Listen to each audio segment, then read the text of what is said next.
Live from the world's capital markets, here are the latest financial headlines brought to you by News Factory. Hello and welcome to Wednesday's financial news. Stay with us for more market headlines. The dollar-yen pair traded sideways in the last session. The RSI's positive signal is in line with the overall technical analysis. The Bitcoin-dollar pair skyrocketed 1.2% in the last session. The MACD is giving a positive signal. The gold-dollar pair made a minor upwards correction in the last session, gaining 0.2%. The stochastic RSI is giving a positive signal.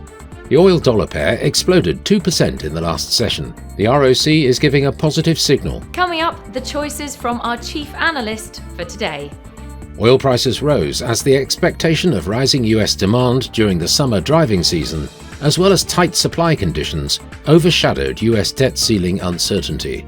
The euro-US dollar has fallen significantly in recent weeks, hit by the broad-based US dollar strength, with the pair now testing trendline support, the last line of defense against a deeper pullback. The European Commission wants to make it easier for commercial lenders to hold stablecoins and tokenized assets after lawmakers pushed to discourage crypto holdings as part of a wider banking reform. Those were today's major economic events, and now moving on to world financial headlines. Germany's IFO current assessment will be released at 0800 hours GMT. Japan's foreign bond investment at 2350 GMT. The UK's consumer price index at 0600 hours GMT. The UK's core consumer price index will be released at 0600 hours GMT. The US MBA mortgage applications at 1100 hours GMT.